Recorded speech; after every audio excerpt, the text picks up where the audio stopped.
Hello guys and welcome back to the channel. In this simple video I'm gonna show you how you can remove emoji from your photo using your phone. So select your photo, okay, prepare your photo that you want to remove the emoji. Okay, go to Safari or browser and just type any eraser. So just select remove emoji from picture. Okay, just wait. So select the upload video or photo. Okay, just wait and just upload here. Select from a library.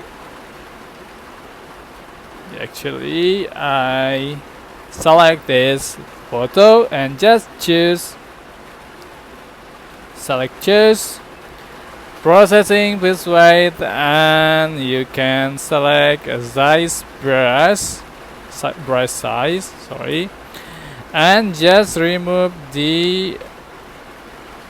Select the emoji that you want to remove. And just click remove object now.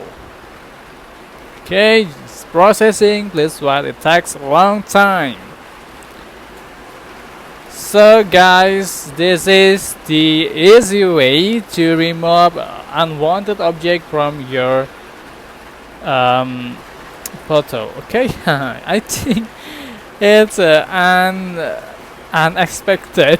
So you can try this way on your photo using this any eraser on your phone. I hope this tutorial was helpful for you guys. Don't forget to like, comment, share, and also subscribe. Thank you so much for watching. Bye.